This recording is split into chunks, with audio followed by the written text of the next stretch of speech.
Cucucucurea, se come una paella. কিরে Cucucucurea, এমনি se মাথায় হাত দিয়ে bebe বসেছিস una কিল দিকে? estrella. আর কইস না ভাই, ফাইনাল ম্যাচের আগে দেখলাম যে একটা পেজ আর্জেন্টিনার 4 স্টার ওয়ালা জার্সি আসতেছে। তো ভাবলাম ম্যাচ শেষে তোমরা জিতমই, আগে কিনা রাখি, তাহলে পরে স্টকে বন্ধ যাবো না, দাম করে যেতে পারে। তো আমি চড়া দামে আমার লিগা, আমার ভাইয়ের লিগা, আমার বোনের লিগা, আমার দুলাভাইয়ের লিগা, আমার বাপে করে ব্রাজিল, তারেও আমি জোর করে আর্জেন্টিনা জার্সি পরার মধ্যে তার লেগে একটা অর্ডার দিছি। এখন ক, আমি এত টাকা দিয়ে এতগুলা 4 স্টার ওয়ালা আর্জেন্টিনার জার্সি কিনলাম, এই জার্সি গুলা দামি করুন নাকি? আরে বলো, এতগুলা জার্সি নাকি না, কয়েকটা আইএলসের বই কিনলেও তো কামে লাগতো নাকি? আইএলস করে আমি যাবো না বই কেন স্পেনে? So, a huge shout out to Spain and congratulations on winning the World Cup against Argentina. এবং আর্জেন্টিনার ফ্যান্স থেকে জানাই আমার পক্ষ থেকে এক বালতি সমবেদনা। তো আর্জেন্টিনার সাপোর্টার্সরা কেন স্পেনে আসবে পড়ালেখা অথবা কাজ করতে, আজকে সেই বিষয়ে কথা বলবো। প্রথমত, স্পেন হচ্ছে পুরো ওয়ার্ল্ডের মধ্যে অন্যতম উন্নত একটি রাষ্ট্র, যা যেই দেশের নাগরিকরা খুবই উন্নত মানের জীবন ব্যবস্থা, high quality of education, health care এবং খুবই প্রশংসনীয় একটি ওয়ার্ক লাইফ ব্যালেন্স তারা এনজয় করে। সো দ্বিতীয় পয়েন্টটি পিআর এবং পাসপোর্ট পাওয়া নিয়ে। স্পেন বর্তমানে পৃথিবীর অন্যতম ইমিগ্রেন্ট ফ্রেন্ডলি একটি কান্ট্রি। এখানে যে বর্তমান সরকার রয়েছে তারা খুবই ইমিগ্রেন্টস অথবা প্রবাসী যারা রয়েছেন তাদের উপরে খুবই সদয়। বর্তমানে স্পেনে 5 বছর লিগালি থাকলে অথবা আপনি এখানে ট্যাক্স পেয়ার হিসাবে থাকলে আপনি এখানে পার্মানেন্ট রেসিডেন্সি আবেদন করতে পারেন।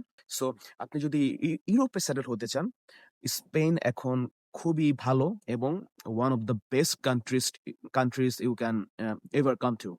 আগে ছিল যেটা পর্তুগালও সেটা বন্ধ হয়ে গেছে, এখন তারা স্পেনই আসে সেটেল হওয়ার জন্য, ইউরোপে সেটেল হওয়ার জন্য। সো তৃতীয় হচ্ছে ল্যাঙ্গুয়েজ অথবা ভাষা। ওই কি হইছে? মেসি কোন ভাষায় কথা কয়? আর্জেন্টিনার সবাই তো স্প্যানিশে কথা কয়। কয়টা স্প্যানিশ করে শোনাও তোমার? ওলা গ্রাসিয়াস মেসি, বাস, শেষ। আর কিছু পারোস না? মেসি মেসি মেসি মেসি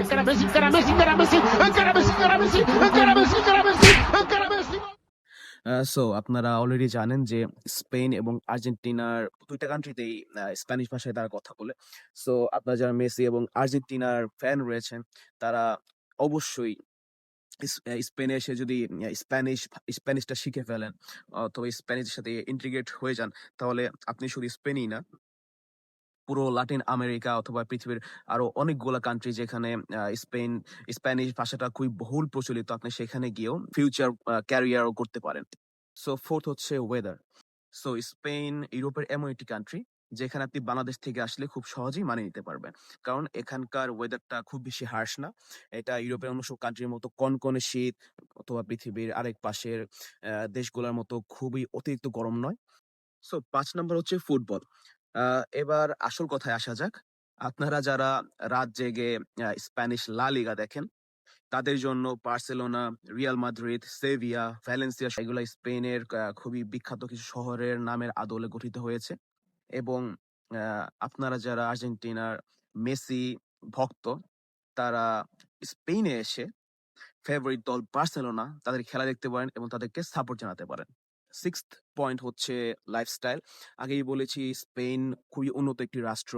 বর্তমানে যারা আর্জেন্টিনা হেরে যাওয়ার কারণে খুবই মনক্ষুণ্ণ আছেন, তারা যদি লাইফটাকে আরো হ্যাপি করতে চান, আপনারা অবশ্যই স্পেনে আসতে পারেন। এখানকার মানুষরা খুবই হ্যাপি থাকে কারণ তাদের লাইফস্টাইল খুবই উন্নত। তারা free health care, good quality of education within affordable price range এগুলো উপভোগ করছে।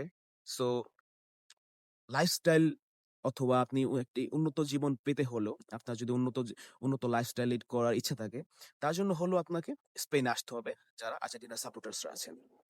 তাহলে এখন কই যাবি? অবশ্যই স্পেনে যাবো। তো কেমনে যাবি? লিবিয়াতে কেমনে যাবি? আমার লগে একটা কঠিন দালালের পরিচয় আছে। চুরি বাটপারি করে ওয়ার্ল্ড কাপের ফাইনাল ম্যাচ পর্যন্ত উঠছো, আমরা চুরি বাটপারি করে ইউরোপ যেতাম না, হ্যাঁ? এটা হুন কেমে যাবি? সো 7 নাম্বার পয়েন্টে আসি, আপনারা কিভাবে লিগালি স্পেনে আসতে পারেন। বর্তমানে স্পেনে লিগালি আসার সবচেয়ে সহজ পন্থাই হচ্ছে স্টাডি অথবা স্টুডেন্ট ভিসা। সো স্টুডেন্ট ভিসায় আপনারা স্পেনে কেন আসবেন অন্য সব কান্ট্রিতে না আসে? কারণ স্পেনে আপনি পৃথিবী বিখ্যাত সব ইউনিভার্সিটি, ওয়ার্ল্ড র্যাঙ্ক যেসব ইউনিভার্সিটি গুলো আছে, সেগুলাতে আপনি খুবই কম অথবা নগণ্য টিউশন ফি দিয়ে ইউরোপের মতো একটি কান্ট্রি, ইউরোপের মতো একটি ব্যয়বহুল একটি কন্টিনেন্টের একটি খুবই উন্নত একটি কান্ট্রি, এই টিউশন ফি দিয়ে আপনি ইউরোপের মতো একটি কান্ট্রিতে আপনি ওয়ার্ল্ড রিকগনাইজড একটি ডিগ্রি নিতে পারছেন, যেটা বাংলাদেশেও সম্ভব না। তাহলে আপনি স্পেনে কেন আসবেন না? আপনি চিন্তা করে দেখুন, এটা এখন স্পেন বাদে আর কয়টা কান্ট্রিতে পসিবল? আর যেগুলো তো পসিবল ওখানে যাওয়াটাই বা কতখানি ইজি, আমার সেটাই প্রশ্ন রয়ে যায় বারবার। সো স্পেন আপনাদেরকে যেহেতু এই সুযোগ সুবিধা দিচ্ছে, আপনারা কেন আসবেন না? আর স্টুডেন্ট ভিসায় যারা আসে তারা লিগালি এখানে স্টে করার পরে ম্যাক্সিমামই এখানে বিআর এবং পাস এখানে স্থায়ীভাবে সেটেল হয়ে যায়। সো অবশ্যই, অবশ্যই আপনারা যারা আর্জেন্টিনার ফ্যান্সরা আছেন, তারা অবশ্যই আপনাদের ফার্দার স্টাডিজ এর জন্য, আপনারা যারা রিসেন্টলি গ্র্যাজুয়েট করেছেন হাই স্কুল অথবা আন্ডারগ্রেড থেকে গ্র্যাজুয়েশন কমপ্লিট করেছেন, তারা অবশ্যই আপনাদের ফার্দার স্টাডিজ এর জন্য স্পেনকে অবশ্যই মাথায় রাখবেন। So once again, this was a pure sarcasm video.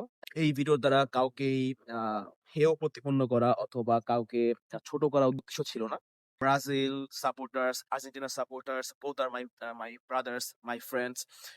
I respect you all.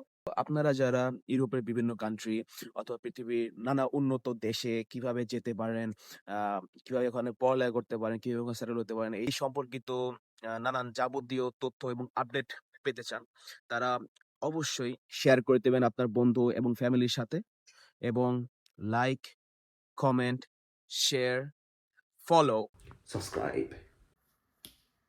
and subscribe. Thank you. ওই লামিনী আমার লগে একটা সেলফি তোলা যাবো না? সত্যের পথে আসো, ভণ্ডামি বাদ দাও। কথা কিন্তু ঠিক।